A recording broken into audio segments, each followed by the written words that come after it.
Hai semuanya, kenalin kita dari kelompok 1 di sini mau menjelaskan materi tentang LCT. Apa sih sebenarnya LCT itu dan bagaimana sih penerapannya dalam negara kita itu, negara Indonesia sendiri. Yuk ikutin kami. Sebelum itu, perkenalkan anggota kelompok kami ya. Halo guys. Perkenalkan, saya Bogi Andreas dengan NIM akhiran 120. Perkenalkan nama saya Rizky Evan dengan NIM akhiran 123. Perkenalkan nama saya Faryung Soro dengan NIM 141. Perkenalkan aku Nianta Deputi 3 dengan NIM 151. Hai, perkenalkan aku Afisa Nurdiana Vandriska dengan NIM 143. Halo, di sini saya ingin membahas pengertian dari LCT. LCT adalah prinsip sekularisme versi Prancis yang memisahkan urusan negara dan agama secara ketat. Secara lupa berasal dari bahasa Latin Laicius dan Yunani Laus yang berarti orang awam. Konsep ini menekankan netralitas negara terhadap agama dan menjamin kebebasan setiap individu untuk berkeyakinan, termasuk tidak beragama. LCT berbeda dengan sekularisme yang diterapkan di negara lain karena berfokus pada penghilangan simbol dan ekspresi keagamaan di ruang publik. Makna utama LCT memisahkan mutu agama dan negara. Negara tidak boleh memiliki agama resmi dan tidak memberikan dukungan atau dana kepada organisasi keagamaan. Materi selanjutnya akan dibacakan oleh rekan saya selanjutnya.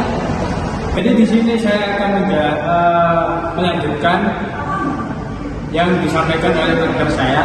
Saya di sini kebagian untuk menjelaskan tentang netralitas negara. Netralitas negara, lembaga negara termasuk sekolah dan pegawai negeri harus netral terhadap semua agama. Kebebasan berkeyakinan, warga negara bebas untuk memeluk atau tidak memeluk agama dan negara melindungi hak tersebut. Sekian dari saya, akan dilanjutkan oleh partner saya. Terima kasih. Di sini saya akan menjelaskan mengenai penghilangan simbol agama dari ruang publik. Ekspresi atau simbol keagamaan yang mencolok di lembaga-lembaga politik seperti sekolah dilarang karena untuk menjaga netralitas dan kesetaraan. LCT menerapkan konsep LCT tidak sesuai dengan dasar ideologi dan juga konstitusi di Indonesia. Berikut perbedaannya. Dilihat dari aspek pemisahan negara dan agama, LCT memisahkan urusan agama dari negara secara ketat. Sedangkan kita tahu sendiri Indonesia sebagai ideologi Pancasila tidak memisahkan agama dari negara. Agama memiliki peran penting dan diakui dalam kehidupan bernegara. Yang kedua, jika dilihat dari aspek dasar ideologi, LCT ini adalah memiliki nilai-nilai sekuler seperti kebebasan, kesetaraan, dan persaudaraan menjadi landasan. Sedangkan di Indonesia sendiri sebagai ideologinya Pancasila, sila yang pertama Pancasila yaitu berbunyi ketuhanan yang Maha Esa secara eksplisit mengakui peran Tuhan dalam kehidupan bernegara. Lanjut yang ketiga, itu dilihat dari aspek pengakuan agama. LCT sendiri, negara ini mengakui agama tertentu. Semua agama dianggap setara di mata hukum, tetapi ekspresinya di ruang publik dibatasi.